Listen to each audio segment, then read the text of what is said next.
नमस्कार, issue of the डेको यो श्रृङ्खलामा तपाईलाई हार्दिक स्वागत छ। म सङ्गम बानिया। दर्शकहरू, दलहरू बीचको द्वन्द्व अझै जारी छ। खास गरी राज्यको पुनर्संरचना, शासकीय स्वरूप, निर्वाचन प्रणाली र न्याय प्रणालीका विषयमा देखिएको विवादका कारण नयाँ संविधान माघ 8 मा आउने सम्भावना निकै क्षीण हुँदै गएको छ। राजनीतिक दलहरू बीच देखिएको यो द्वन्द्वका कारण यति बेला मुलुकमा फेरि दुर्घटनामा पर्ने पो हो कि भन्ने आशंकाहरू बढ्न थालेका छन्। यद्यपि दलहरूबीच सहमतिको प्रक्रिया जारी छ र राजनीतिक संवाद समितिले पनि सबै दलका प्रस्तावलाई संविधान सभामा पठाएको छ। यस हिसाबले हेर्दा सहमतिका प्रयासहरू एकतर्फबाट अगाडि बढिरहेका छन् भने अर्कोतर्फ राजनीतिक दलहरूबीचको दूरी जस्ताको तस्तै छ। यस बीचमा माघ 8 मा संविधान ल्याउनका लागि सभासदहरूको भूमिका कतिको प्रभावकारी बन्न सकेको छ। खास गरी युवा सभासदहरूले त्यसमा आफ्नो भूमिकालाई कसरी प्रभावकारी बनाइरहेका छन्। आजको इस्यु अफ द डेमा हामी संविधान सभामा प्रवेश गरेका राजनीतिक दलहरूका सबै प्रस्तावहरूका विषयमा छलफल गर्नेछौँ र यति बेला हाम्रो स्टुडियोमा नेपाली कांग्रेसका सभासद इन्द्रबहादुर बानिया, त्यसै गरी एकीकृत नेकपा माओवादीका सभासद महेन्द्र बहादुर शाही हुनुहुन्छ। हामी उहाँलाई स्वागत गर्छौँ। स्वागत छ तपाईँलाई। धन्यवाद। अब अन्तिममा राजनीतिक दलहरूबीच जुन विवाद भए पनि कांग्रेस र एमालेको एउटा संयुक्त प्रस्ताव, त्यसै गरी अन्य प्रस्तावहरू सबै प्रस्तावहरू संविधान सभामा पुगेको छ। फेरि पनि यो हिसाबले हेर्ने हो भने विवादहरू जस्ताको तस्तै राखेर जुन राजनीतिक संवाद समितिले पठाएको छ, अब माघ 8 गतेभित्र यी विवादहरू निरूपण भएर संविधान आउने सम्भावना त क्षीण बन्यो, होइन? यो के छ भने अहिले जुन किसिमले अहिले संविधान सभामा सबैका विषयहरूलाई प्रवेश गराउने प्रक्रिया बढेको छ, यो एउटा के भने सुरुदेखि नै अब यो संविधान चाहिँ को बारेमा व्यापक रूपमा छलफल र एकअर्काको आफ्नो रस्साकसी जुन चल्यो नि, यो हामीले के बुझ्नुपर्छ भने सुरुमा भएका नकारात्मक प्रयासबाट अब सकारात्मक बाटोमा प्रवेश हुँदै संविधान सभामा हिजोको दिनमा संविधान सभामा विषयहरू प्रवेश नगरिकन बन्छ भन्दा हुँदै संविधान सभा चाहिँ भङ्ग भयो। त्यसकारण अब चाहिँ संविधान सभामा संविधानका विषयहरू सबैका प्रवेश गराएर संविधान सभाले नै छलफल गरेर त्यसलाई निष्कर्षमा पुर्याउने चाहिँ सोचका साथ अब संविधान सभामा प्रवेश गरेको छ। त्यसकारण मलाई लाग्छ अब हामी त्यो संविधान सभाभित्र गयौँ भने सबै सभासदले जनताको समृद्धिको संविधान, शान्तिको संविधान, सहमतिको संविधानको लागि हामी सबै तयारै छौँ।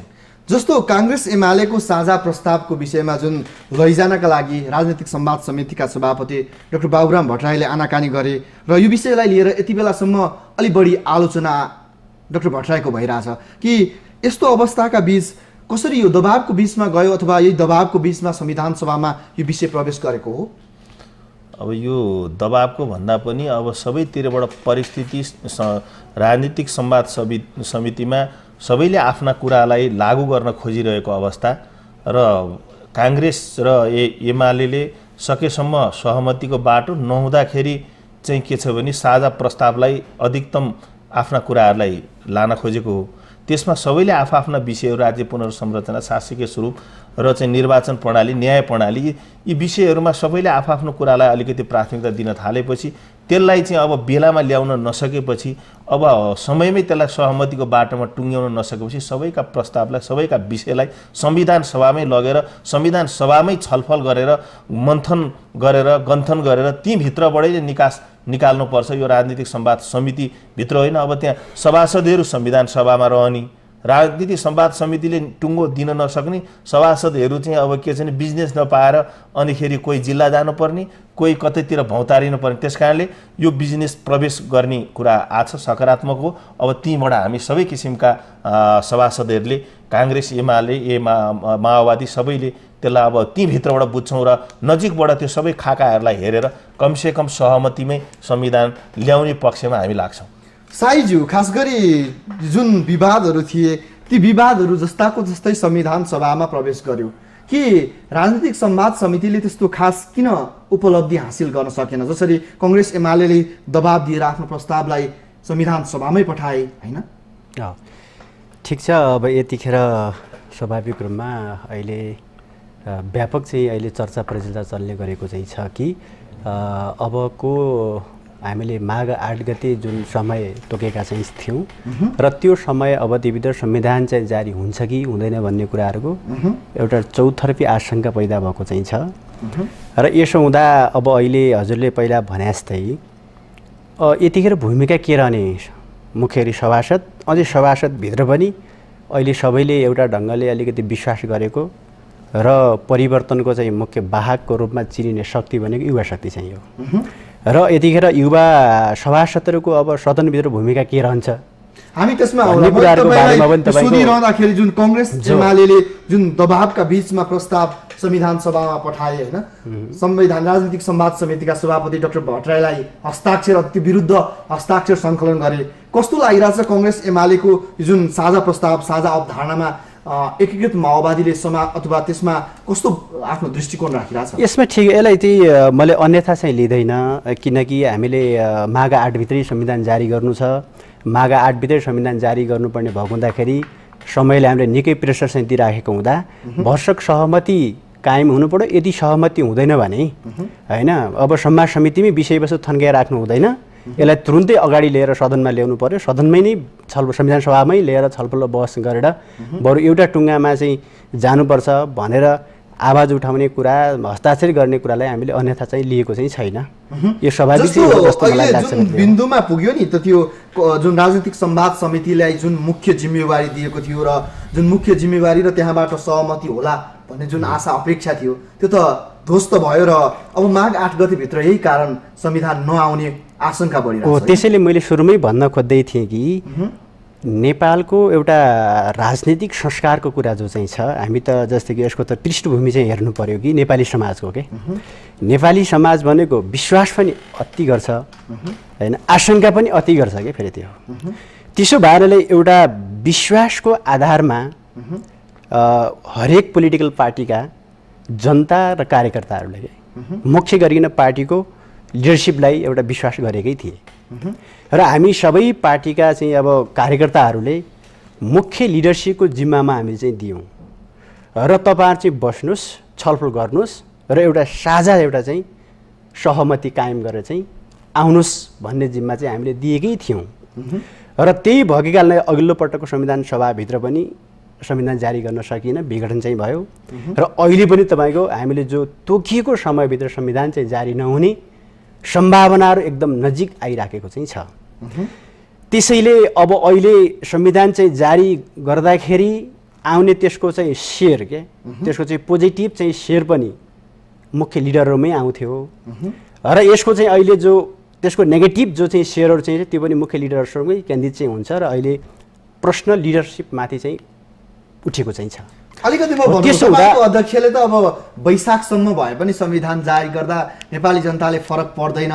भन्नेसम्मको प्रश्न आइसक्यो तपाईँ त्यसभित्रको एउटा सभासद र तपाईँहरूले एउटा एजेन्डा पारित गर्नुभएको छ सबै राजनीतिक दलहरूले घोषणापत्रमा माघ 8 गते अर्थात् संविधान सभाको पहिलो बैठक बसेको मितिले 1 वर्षभित्र संविधान ल्याउँछु भन्ने प्रतिबद्धता बिर्सिनु भयो त्यसैले म कुरा चाहिँ ल्याउँदै थिएँ भन्दै थिएँ कि अब सहमति नहुनुको पछाडिको कारण के छ भन्ने कुराहरूको बारेमा यतिखेर हामीले गहिरो ढङ्गले अन्वेषण गर्न जरुरी चाहिँ छ के गति कारणले कसै कारणले गर्दा संविधान चाहिँ जारी हुनको निमित्त सहमति कायम हुन सकेन भन्ने कुराहरूको बारेमा यो व्यापक एउटा हामीले अध्ययनको विषय कारणको पछाडि आउँछु तर माघ 8 गतेमा संविधान नआउने तपाई देख्नु भएको छैन माघ 8 मा आउँदैन कसरी आउँछ त आउने त एकदम सम्भावना कम भइसक्यो नि त सहमति कि त भने अब बहुमतकै आधारमा एउटा प्रक्रियामा गएर संविधान जारी गर्नु पर्यो यसरी आउन सक्छ के फेरि त्यो त्यसरी एउटा चाहिँ तपाईको बहुमती आधारमा बन्ने संविधान र जारी गर्ने संविधान त फेरि लागू हुन्छ कि हुन्न भन्ने प्रश्न पनि उठ्छ त्यसो हुँदा अहिलेको संविधान सभाभित्र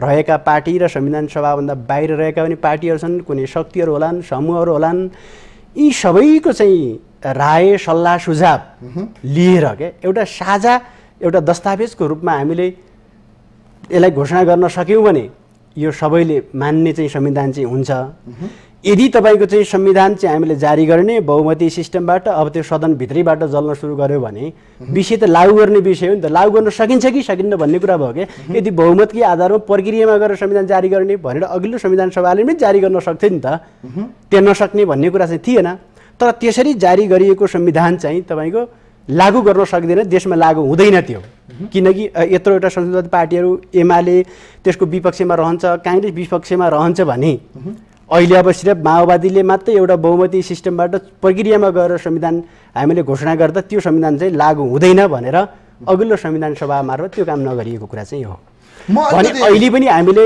अब बहुमती सिस्टमबाट हामी गयौँ र संविधान जारी त होला, संविधान जारी गर्ने कुरा ठुलो कुरा छैन, तर लागू हुन्छ कि हुन्न भन्ने कुरा। त्यसलाई हामी यो हतारी नै हुँदैन। यसको लागि किन जस्तै मान्नु 15 दिन ढिला हुने कुरा, 1 महिना ढिला हुने कुरा चाहिँ छैन। तर सबै ढिला हुने प्रक्रियामा आउँछु। म तपाईँतर्फ जान चाहन्छु कि बानियाज्यू, खास गरी 1 वर्षभित्र तपाईँहरूले जुन घोषणापत्र लिएर जानु भएको थियो, तपाईँहरू सबै दलहरूको घोषणापत्रमा हामी संविधान सभाको पहिलो बैठक बसेको मितिले 1 वर्षभित्र जारी गर्छौँ भन्ने जनतालाई तपाईँको यति बेला के उत्तर हुन्छ? के छ भने हाम्रो पार्टीका लिडरहरू, सबै पार्टीका, काङ्ग्रेस, एमाले, माओवादी, तराईवादी, सबैले हामीले जनताको बिचमा बाचा गरेको हो 1 वर्षभित्रमा हामी संविधान दिन्छौँ, सकेसम्म सहमतिमा दिन्छौँ, सकेनौँ भने प्रक्रियामा दिन्छौँ भनेर सबैका घोषणा पत्रमा प्रष्ट लेख्या छ। त्यो अहिले चाहिँ के छ भने अब प्रक्रियामा नजाने, हामी सहमति मात्रै खोज्ने अनि हाम्रा सहमतिका कुरा अरूले बोलिदिने। त्यस कारणले यो सबै कुराले एउटा जनतामा अहिले अन्योन्य अविश्वासको वातावरण सिर्जना चाहिँ भएकै छ। तर एउटा कुरा के भने अहिले यो सार्कको सम्मेलन, यो विभिन्न कुराहरू यही बिचमा परेको कारणले गर्दा संविधान सभाले संविधान दिन्छ, यो कुरामा म दृढ विश्वास त छु, होइन। तर एउटा कुरा के हो भने अहिले अब राजनीतिक संवाद समितिले अलि लामो समय लिएर रसाकसी गरेर पनि प्रक्रिया एउटा यसलाई चाहिँ के छ भने सहमतिमा पनि ल्याउन नसकेको अवस्था भएको हुनाले अब हामीले नै युवा सभासदहरू, चाहे काङ्ग्रेस, एमाले, माओवादी, हामी बिचमा बस्दा चिया गफमा के अब चाहिँ हामी चाहिँ यो मुलुकको असफल चाहिँ नेताहरू त असफल भए, मुलुक असफल हुने अनि मुलुक सँगसँगै हामी युवा पुस्ता पनि असफल भयो भने आउने पिँढी के हुन्छ भन्ने हिसाबले हामीले कुनै पनि हालतमा यदि अब चाहिँ संविधान सभाभित्र नै छलफल भएन, संविधान सभाभित्र बहस भएन भने हामी अब नालायक साबित भएर फेरि चाहिँ त्यो 70-64 को जस्तै हामीले चाहिँ फेरि चाहिँ धेरै प्रक्रिया हिजो 64 मा टुङ्गिसकेको, अब त केही प्रक्रिया मात्रै बाँकी छ। 64 को संविधान सभाले धेरै कुराहरू टुङ्गाइसकेको छ। त्यसकारणले चाहिँ के छ भने त्यहाँ चाहिँ अब केही विषयहरू मात्रै बाँकी छ, मूल विषयहरू बाँकी छ। त्यसकारणले यो संविधान सभाबाट हामीले कुनै पनि हालतमा विषय संविधान सभामै प्रवेश गराउनुपर्छ। अब नेताहरूले यो चाहिँ यो के अरे संवाद समिति भन्ने, वार्ता गर्ने, छलफल गर्ने अनि यसले चाहिँ अन्त्यहीन श्रृङ्खला चलाउनु भएन, सहमतिका लागि अन्त्यहीन श्रृङ्खला चल्नु भएन। सहमतिको नाममा अन्त्यहीन त्यही क्रियाकलाप हामीले देख्यौँ र त्यसपछि यो हामीले सभामुखलाई र चाहिँ हामी सबै पार्टीका साथीहरूले अब कुनै पनि हालतमा संविधान सभामा प्रवेश गराउनुपर्छ भनेर हामीले जुन प्रेसर आफ्नो दलभित्र दिन थाल्यौँ, नेतृत्वलाई दिन थाल्यौँ, त्यसपछि यसले अलिकति प्रवेश अहिले संविधान सभाभित्र लाने भन्ने कुरा भयो। सबैका विषयलाई लाने, छलफल गर्ने, ती मन्थन गर्ने अनि त्यसपछि के गरी चाहिँ अब संविधान चाहिँ हामीले सकेसम्म सहमतिमै लाने हो। बाहिरका दललाई पनि अहिले हाम्रो छाइजीले भने जस्तो बाहिरका अन्य चाहिँ विभिन्न नाममा अहिले चाहिँ विभिन्न दलहरू छन्, 22-23 दल भनेका छन्। बाहिरकाहरूलाई पनि सकेसम्म उनका कुराहरूलाई पनि समेट्न सकिने, सकेसम्म सबै नेपालीको भावनालाई समेट्न सक्ने, सबै भाग वर्ग समुदाय सबै जात जातिलाई समेटेर त्यो संविधान सबैको संविधान, यो राम्रो संविधान, यो मुलुकको संविधान, सबैलाई चाहिँ समेटेको संविधान भनेर प्रयत्न गर्ने, प्रयास गर्ने। भएन भने लोकतन्त्रको हामी सङ्घीय लोकतान्त्रिक गणतन्त्रात्मक मुलुक बनाउँदैछौँ, त्यो मुलुकभित्र हामीले चाहिँ बनाउने प्रक्रिया भनेको सहमति भएन भने सबैको घोषणापत्रमा लेखेको कुरा प्रक्रियामा जाने, प्रक्रियामा जानु पर्यो। मुलुकलाई त निकास दिनु पर्यो नि, निकास नदिएर अल्झाएर राख्न पाइन्छ, अनिर्णयको बन्दी बनाउन पाइन्छ, देश र जनतालाई सधैँ ढाँट्न पाइन्छ। त्यस कारणले त्यो कसैले बहुमतको दम्ममा प्रक्रियामा जाने भन्न पाइन्न। किन बहुमतको दम्ममा प्रक्रियामा जाने भए त हिजो माओवादी, माओवादीको साथीहरूले धर्मनिरपेक्ष होइन, त्यसपछि चाहिँ गणतन्त्र, सङ्घीयता त माओवादीको एजेन्डा हो। म अहिले पनि भन्छु, हिजो नेपाली काङ्ग्रेस बहुदलीय प्रजातन्त्र, संवैधानिक राजतन्त्रमा राजनीति गरेको पार्टी र हिजोको संवैधानिक राजतन्त्र, बहुदलीय प्रजातन्त्र, हिन्दू राष्ट्रमा राजनीति गरेको पार्टीले हिन्दू राष्ट्र छोड्न तयार भयो। किन भन्दाखेरि मुलुक एउटा सहमति बनाएर मुलुक समृद्धको बाटोमा जान्छ, मुलुकले सफलता हासिल गर्छ भने हामी चाहिँ धर्मनिरपेक्षमा जान तयार भयौँ, हामी सङ्घीयतामा जान तयार भयौँ, हामी गणतन्त्रमा जान तयार भयौँ। यो तीनटा एजेन्डा भने माओवादीले लिएर आएको एजेन्डा हो। एउटा मात्रै धर्मनिरपेक्ष, सङ्घीयता, धर्मनिरपेक्ष र त सङ्घ र तपाईँको गणतन्त्र माओवादीको एजेन्डा। हाम्रो एउटा मात्रै कुरा थियो, त्यसभित्र सङ्घीय लोकतान्त्रिक गणतन्त्र थियो। लोकतन्त्र हाम्रो शब्द हो, अरू शब्द उहाँहरूको। त्यसकारण अब उहाँहरूले सङ्घमा कतिवटा सङ्घ बनाउने, मुलुकले कति धान्न सक्छ होइन, 3टा बनाउने कि 5वटा बनाउने कि सबभन्दा कम सङ्घीयता बनाउँदा अनि त्यसपछि उत्तर दक्षिण गरेर सबैलाई समेटेको बनाउँदा भोलि सङ्घ बनाउने भनेपछि माओवादीको एजेन्डा त आइसक्यो, धर्मनिरपेक्ष उहाँहरूले भने आइसक्यो, मुलुकमा गणतन्त्र आइसक्यो। अब त्यसलाई कार्यान्वयन गर्न पक्षमा अब किन यो चाहिँ के अरे विलम्ब गर्ने, किन जातको कुरा गर्ने, किन अब हामीले नि धर्मका कुरा छोडिसक्यौँ होइन। अब यो बिचमा म तपाईँलाई सोध्छु कि खास गरी साईज्यू तपाईँहरूले जुन विषयहरूमा सहमति गर्न सकेन अथवा राजनीतिक संवाद समितिले जुन विषयमा सहमतिको लागि प्रयत्न गरेको थियो त्यो जस्ताको तस्तै जाँदाखेरि त झन् विवाद चाहिँ संविधान सभामा गएपछि त्यहाँ त थोरै सङ्ख्यामा विवाद हुन्थ्यो, थोरै मानिसहरूले बोल्थे, त्यहाँ रिप्रेजेन्टेटिभ पार्टीको तर्फबाट हुन्थ्यो। अब 601 सभासदकै बिचमा त्यो जुन मुद्दा प्रवेश गर्यो नि फेरि संविधान सभामा गयो नि, अब यहाँ बिचमा कसरी सहमति हुन सक्ला त? जुन विषय हिजो मिलेन, 2064 सालको संविधान सभाको अन्तिम समयसम्म मिलेन, राजनीतिक संवाद समितिले प्रयत्न गर्दा डाक्टर बाबुराम भट्टराईले शीर्ष नेताहरूसँग पटक पटक छलफल गर्दा त्यहाँ पनि मिलेन र आज अहिलेसम्म पनि मिलेको छैन भने संविधान सभाको त्यो सभासदहरू भित्र गएर चाहिँ यो मिल्छ भन्नु त फेरि निरपेक्ष कुरा भएन होइन? त्यो एकदम चाहिँ हो। अब मलाई के लाग्छ भन्नुहुन्छ भने जस्तै हाम्रो मित्र सभासदले भने जस्तै एक अर्कोमा बदलिन सकियो भने होइन देशले निकास चाहिँ पाउँछ। जब एक अर्कोमा बदलेर नि आफ्ना अडानहरू कायमै राख्छ भने होइन देशले निकास चाहिँ पाउँदैन होइन। अहिले प्रश्न कहाँनिर चाहिँ छ भने मैले अघि सुरुमै पनि भने मुख्य लिडरमा केन्द्रित चाहिँ भयो र अहिले पनि जस्तै मान्नुहोस् सङ्घीयताको कुरा चाहिँ आएको चाहिँ छ। सङ्घीयतामा जाने भन्ने कुरा सैद्धान्तिक निर्णय त तपाईँको शान्ति सम्झौता अन्तरिम संविधानमै भएको छ। यहाँ त कोही विवाद छैन नि त। एकात्मक राज्य सत्ताबाट सङ्घात्मकतिर जाने होइन, एकात्मक राज्य सत्ता चाहिँ ले अहिलेको निकास चाहिँ हुन सक्दैन, अहिलेको निकास भनेको सङ्घात्मक चाहिँ हो भन्ने कुरामा सैद्धान्तिक निर्णय भइसकेपछि अनि विवाद के को भन्ने प्रश्न आयो होइन। सैद्धान्तिक निर्णयहरू त सब भइसकेर व्यवहारिक निर्णय अब व्यवहारिक निर्णय कहाँनिर आयो भन्दाखेरिमा सिङ्गो राष्ट्र र चाहिँ समाजलाई केन्द्रमा राखेर सोच्दाखेरिमा नि सहमति भोलि बिहानै हुन्छ। जब आफूलाई केन्द्रमा राखेर सोच्ने हो भने सहमति कहिले पनि हुन्न। तपाईँहरू तपाईँहरूको दलको तर्फबाट कहिले सहमति भएन 64 सालको त्यत्रो 64 सालदेखि आजसम्म आइपुग्दा होइन 71 सालसम्म आइपुग्दा पनि त एजेन्डा भनेको 4-5 त्यसो सङ्घात्मकतिर जाँदाखेरिमा सङ्घ कति बनाउने भन्दाखेरिमा जस्तै कि मैले आफूलाई केन्द्र बनाएर मैले भूगोल बनाउने भने त आफ्नो मेरो भूगोल चाहियो क्या मलाई। जस्तै कि हिजोको 22 र 24 राज्यहरू कसरी भयो भन्दाखेरिमा त्यहाँको चाहिँ त्यो जो 22 भित्रको जो कोटी राजा जो चाहिँ थियो, गोर्खाको राजा जो चाहिँ थियो, गोर्खा त्यतिको जो चाहिँ थिए त्यतिखेर आफूलाई केन्द्रमा राखेर भौगोलिक विभाजन गर्थ्यो क्या, भूगोलको बाँडफाँड गर्थ्यो। अहिले पनि के छैन मुख्य मुख्य लिडरहरूले आफूलाई भूगोल चाहिएको छ क्या, त्यो थाई राजनीति गर्नको लागि आफूलाई भूगोल चाहियो भनिन्छ नि। सबै दलका नेताहरू भूगोल हो, त्यही भूगोल बनाउनको लागि अहिले सहमति भएको होइन। सहमति नहुनुको पछाडि कारण त्यही हो।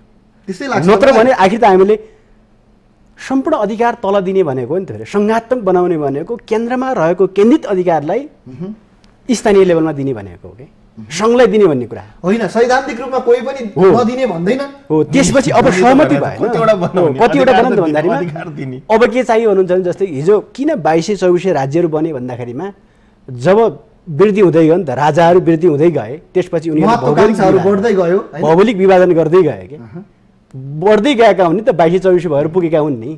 हो त्यस्तै अहिले 22-24 राज्य बनाएर आफू कोटको राजा बन्ने जो महत्त्वाकांक्षा हरेक पार्टीभित्रका मुख्य लिडरहरूमा छन् नि।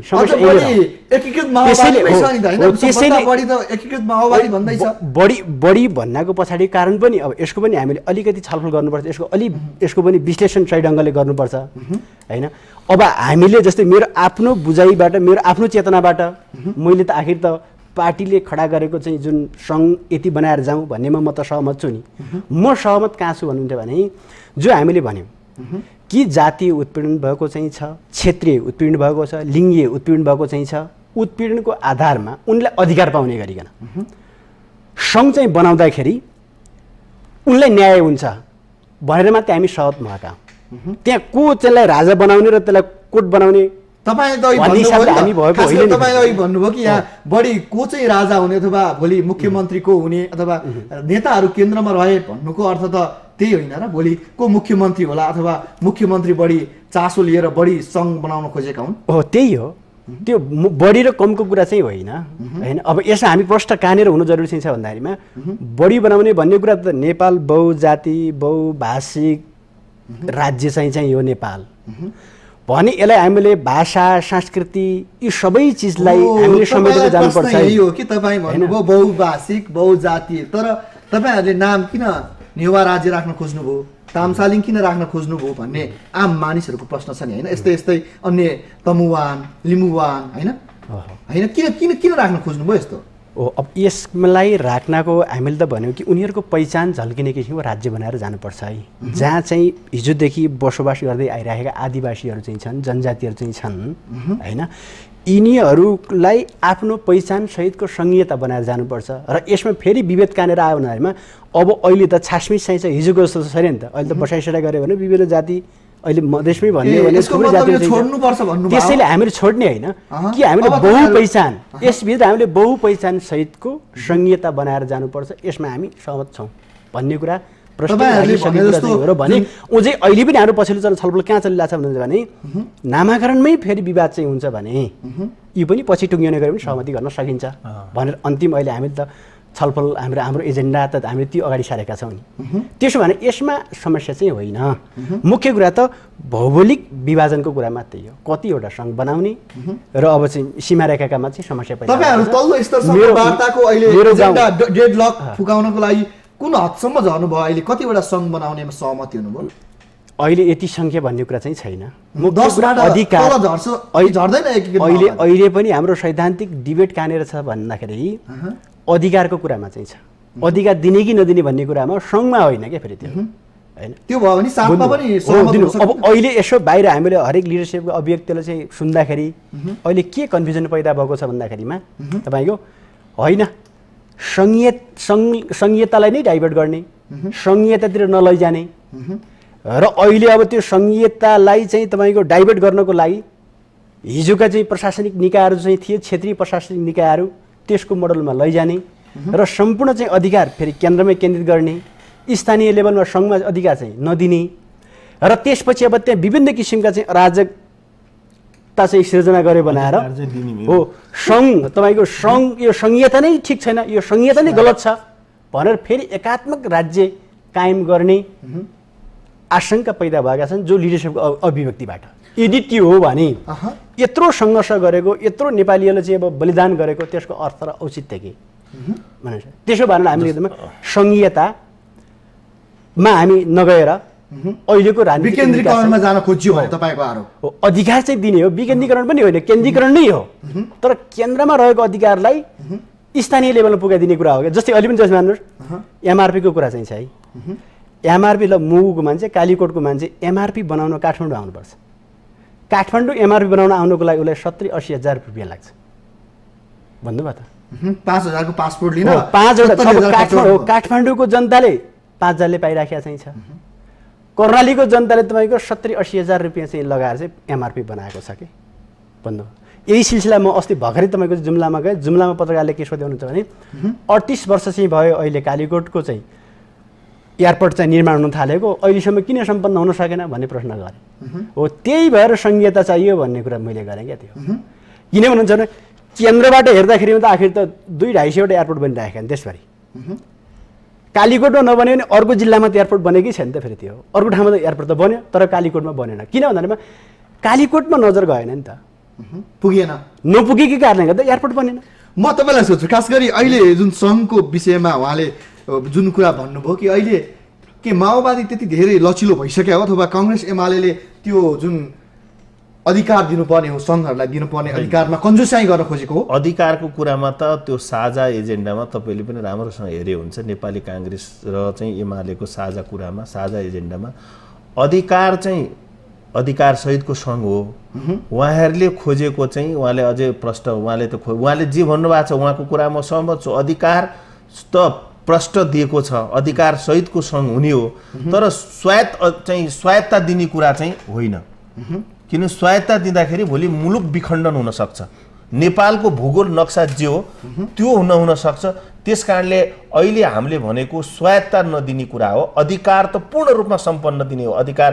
त्यसले आफ्नो प्रान्तभित्रको सम्पूर्ण निर्णय, प्रशासनिक निर्णय, आर्थिक निर्णय, सामाजिक निर्णय सबै निर्णय गर्न सक्ने अधिकार सम्पन्न सङ्घ बनाउने भनेको हो। तर माओवादीभित्रबाट, तराईवादीबाट चाहिँ स्वायत्तता सहितको अधिकार चाहियो। स्वायत्तता भोलि त्यो आफूले त्यो आफ्नो राज्यको निर्णय गरेर म यतापट्टि माथितिर उत्तरको चाइनामा गाभ्मी, दक्षिणको म भारतको फलानो प्रान्तमा गाभ्मी भन्न पनि सक्ने अधिकार खोजिरहेको अवस्थामा हामी नमानिरहेको अवस्था हो। स्वायत्तता सहितको अधिकार चाहियो। अधिकार त ठिक छ, अधिकार त दिनै पर्छ। सो त चाहिँ जब सङ्घ बनाएपछि सङ्घमा प्रान्तलाई अधिकार त हुनै पर्यो होइन। त्यसकारण त्यो प्रान्तलाई अधिकार नदिने स्वायत्तता दिनु मिल्दैन, दिनु हुँदैन। त्यसले राज्य आज नेपाल जे नक्सा हो त्यो नक्सा नरहन सक्छ। हामी नेपाल र नेपाली आज बहुजातीय, बहुभाषी अनि विभिन्न धर्म, भाषा, भाषी, लिङ्ग, वेशभूषा जुन किसिमले बसेका छौँ त्यो समाजमा एउटा चाहिँ एकल जातीय पहिचान गर्दाखेरि मुलुकमा एउटा चाहिँ भोलि मुलुकमा एउटा असजिलो होला, यत्रो अशिक्षा छ, यत्रो चाहिँ के चाहिँ विकटता छ, यत्रो चाहिँ यो विविधता छ। यो विविधताभित्र यसले चाहिँ भोलि चाहिँ एउटा चाहिँ हाम्रो चाहिँ मुलुकमा एउटा चाहिँ ठुलो द्वन्द्व आएर विनाशतिर जान्छ कि भनेर त्यो बाटोमा नजाउँ भन्ने एउटा हाम्रो आग्रह हो। जस्तो अहिले एउटा कोणबाट छलफल आइरहेछ कि माघ 8 गते संविधान ल्याउँ, तर राज्यको नामहरूमा छलफल गर्न सकिन्न, सहमति जुट्दैन भने यसलाई थाती राखेर सङ्घको सङ्ख्यामा निर्धारण गरेर भए पनि एक थान संविधान ल्याउने जुन चर्चा चलिरहेछ, जुन कसरत चलिरहेछ भित्रबाट, कस्तो लागिरहेछ? अहिले चाहिँ के छ भने जसरी भए पनि मुलुकमा जनतालाई एउटा अब यस्तो भइसक्यो कि 64 सालदेखि 70 साल 6 वर्ष भयो संविधानको नाममा निर्वाचन फेरि भएर आज 70 सालको मान्ने हामी भएको छौँ, सभासद भएको छौँ, संविधान बनाउने। हिजो 80% धेरै विषयहरू टुङ्ग्याइसकेको छ पहिलो संविधान सभाले। यदि बहुमतको दम्बमा हुन्थ्यो भने आज माओवादीका नेतादेखि कार्यकर्ताले, साथीहरूले भन्नुहुन्छ बहुमतको दम्बमा काङ्ग्रेस र एमाले मुलुकलाई संविधान जबरजस्त लाद्न खोज्यो, त्यसले मुलुकलाई दीर्घकालीन हित गर्दैन भन्ने कुरा आएको छ। हिजो चाहिँ बहुमत धेरै भएको पार्टी माओवादीले लिएर आएको 80% विषय टुङ्गेको कुरो स्वामित्व त ग्रहण गरे नि, त्यो ग्रहण नगर्न नि सक्थ्यो नि त। 2/3 आधारमा चाहिँ यसलाई पेलेर त्यो हिजोको कुरा किन ग्रहण गर्ने, त्यो झोलामा हालेर उहाँ हामीसँगै संविधान सभा भवनबाट निक्लेको हो नि त। स्वामित्व त ग्रहण गरे भनेपछि त हामी अधिकतम सहमति, लोकतन्त्रमा अधिकतम सहमतिको बाटोमा हामी छौँ।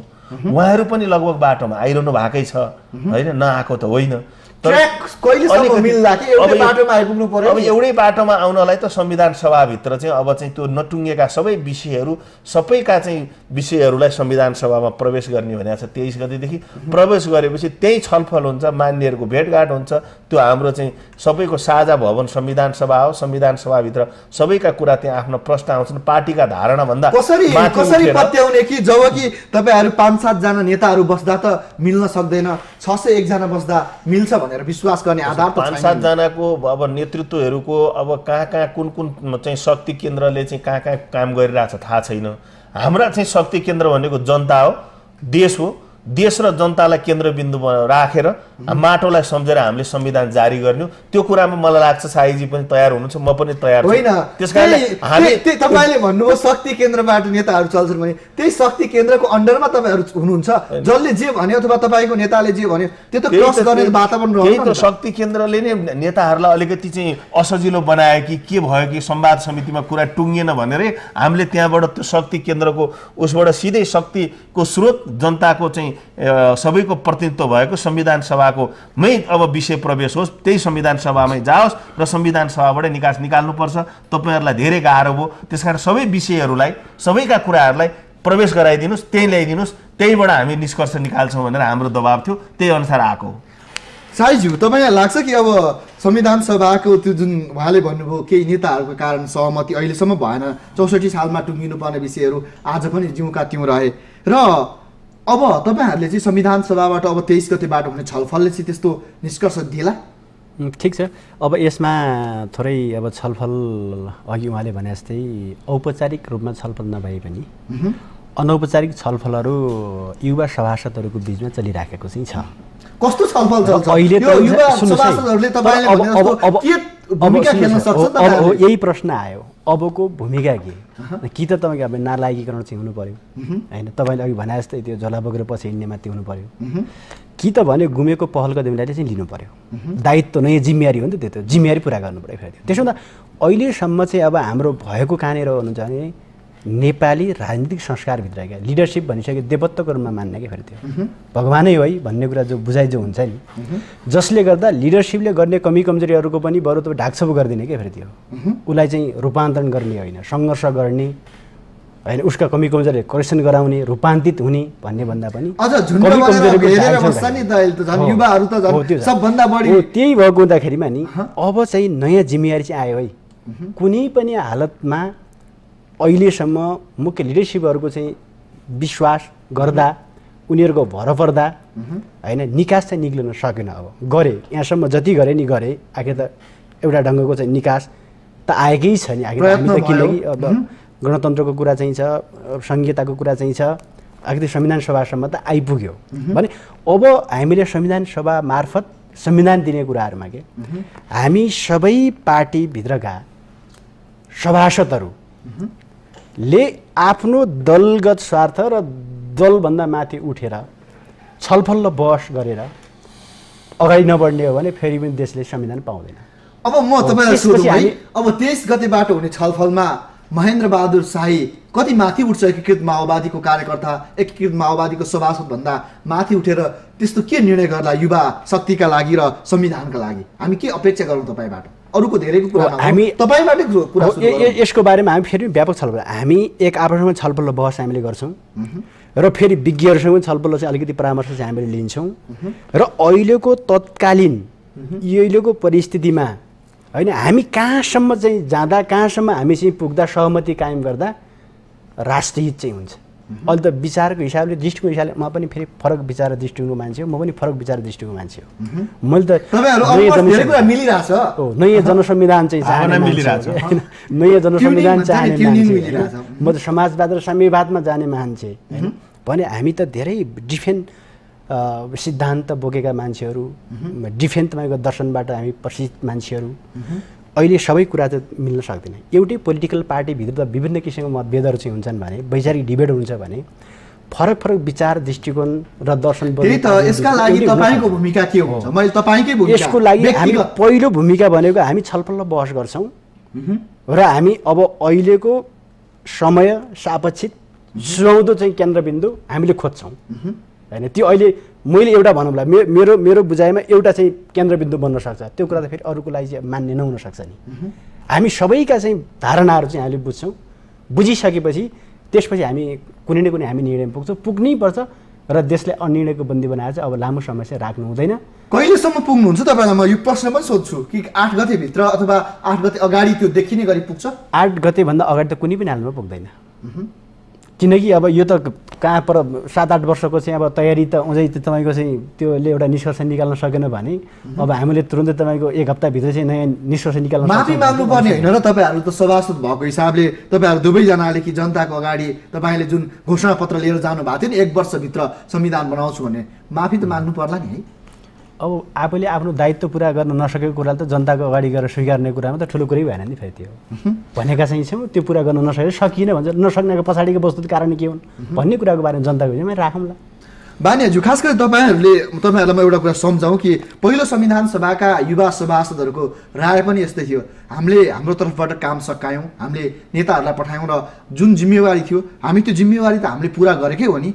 पहिलो संविधान सभाका सभासदहरूको भनाइ पनि धेरै हदसम्म यही आउँथ्यो। अब तपाईँको भूमिका र तपाईँको त्यस्तो भूमिका के देखिन सक्छ संविधान सभामा कि अब इन्द्रबहादुर बानियाले चाहिँ कङ्ग्रेसभन्दा माथि उठेर केही गर्न सक्ला त्यस्तो?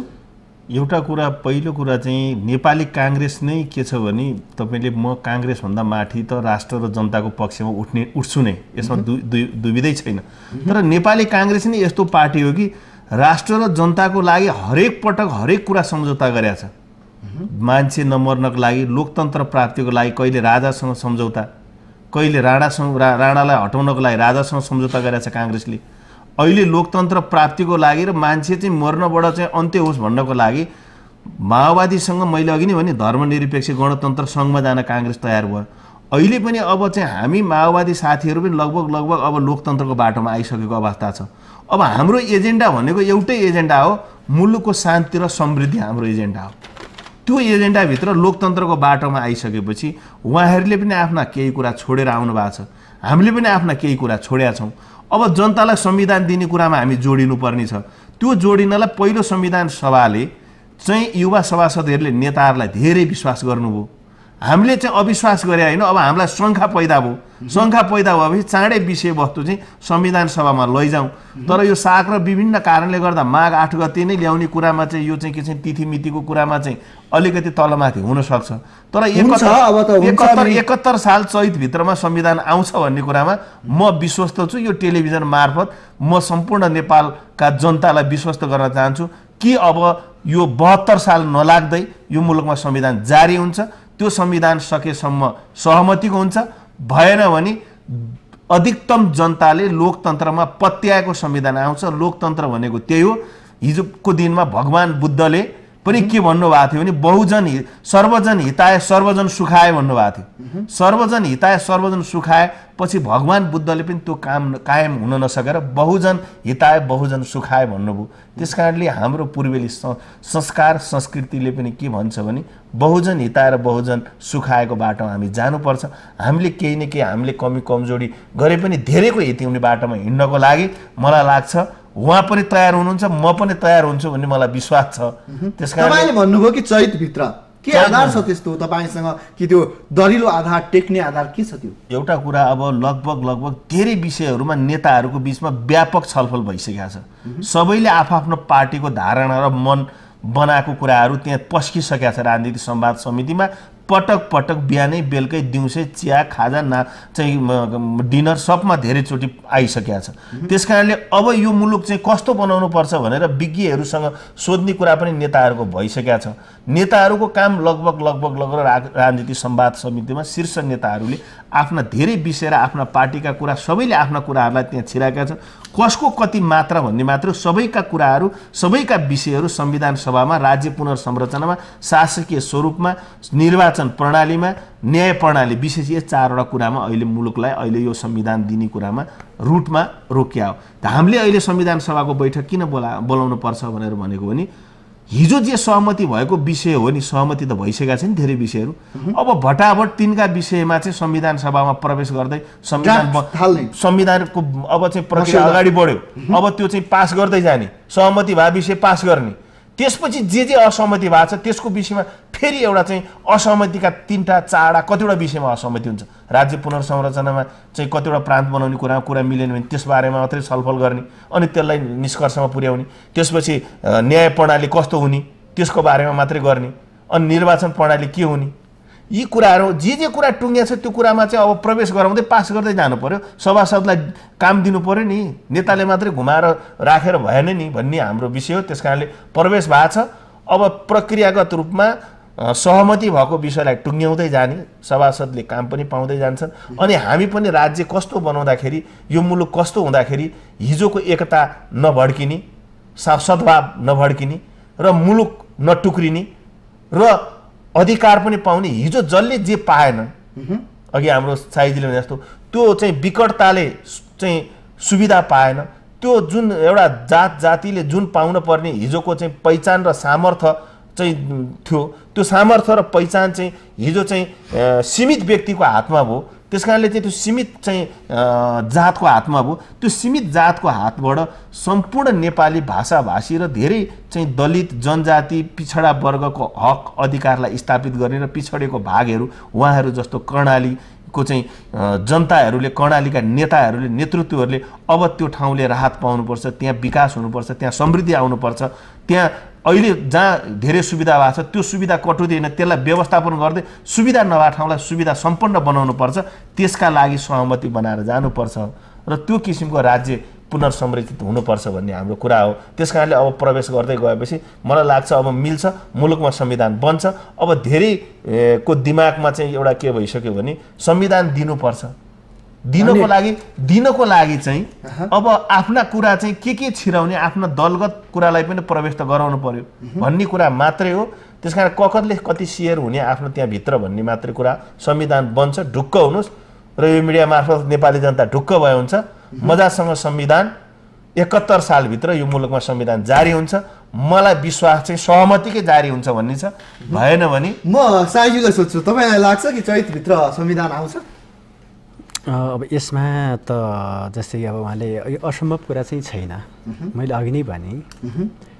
र हामी आफ्ना अडानबाट पछि हट्ने हो भने सहमति त तपाईँको धेरै खुलो 1-आधा घन्टैभित्र सहमति हुन्छ। खासै त विषय छैन, सबै विषय सकिसकेको विषय त अहिले 3-4वटा विषय मात्रै न हो। मुख्य अब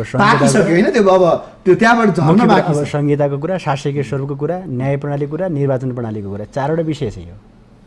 अब यो 4वटा विषय उहाँले भने जस्तै अब हामीले अलिकति त्यसमा पनि बुदागत छलफल हामीले गर्दैछौँ भनेपछि आखिर त ठुलो कुरै छैन नि फेरि त्यो, होइन?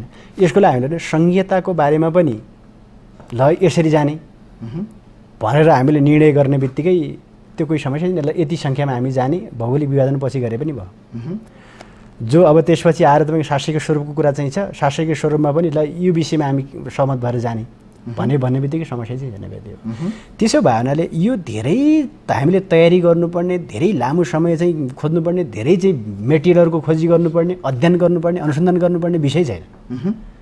सबै अध्ययन अनुसन्धान सबै विषय पाकिसक्यो, अब त्यो कुरा हो, लेख्न मात्रै बाँकी हो। अब के भन्छ सहमति मात्रै कुरा हो अहिलेसम्म हुन नसकेको भनेको। त्यसो भए हुनाले अझै पनि तपाईँको सहमति गर्नको लागि केही समय लाग्न सक्छ। बरु उहाँले भने जस्तै चैतसम्म जाने कुरा पनि ठुलो कुरा होइन क्या। चैतसम्म हामी समय सार्दा त्यो ठुलै चाहिँ देशलाई नक्सानी हुन्छ भन्ने कुरा छैन।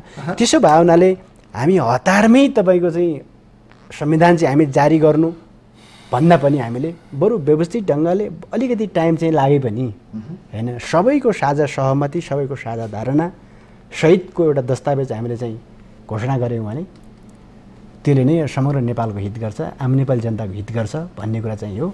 त्यसो भए हुनाले यदि हामी सबै चाहिँ सिरियस भएर लाग्ने हो भने, आफ्नो स्वार्थबाट हामी चाहिँ माथि उठ्ने हो भने होइन, उहाँले भने जस्तै चैतसम्म पनि जाँदैन, चैतभित्रै गर्न सकिन्छ होइन, चैतसम्म पनि गर्न सकियो। कम्तीमा यो के भने अन्त्यहीन श्रृङ्खला नहोस्, त्यति मात्रै हो। त्यसो भने सबैले चाहिँ आइदिनु भयो। तपाईँ दुवैजनालाई धन्यवाद। ल तपाईँलाई पनि धन्यवाद, हामीलाई बोलाएर हाम्रो कुरा राख्न दिनुभयो, त्यसको लागि धेरै धेरै धन्यवाद। दर्शकहरू, यसरी राजनीतिक दलहरूबीच रस्साकसी चलिरहेको छ र राजनीतिक दलहरूबीच संविधान ल्याउने विषयमा कुनै दुविधा छैन र माघ 8 गते उनीहरूले तोकेको डेडलाइन त्यो भित्र संविधान नआए पनि कम्तीमा संविधान सभाको मार्फतबाट संविधान छिटो ल्याउनुपर्छ र अन्त्यहीन श्रृङ्खला चलाइनु हुँदैन र यसका लागि राजनीतिक दलहरूबीच छिटो सहमतिको लागि दबाब दिन जरुरी छ। यससँगै आजका लागि इस्यु अफ द डेको श्रृङ्खला यति नै। आजलाई हामीलाई बिदा दिनुहोस्। नमस्ते।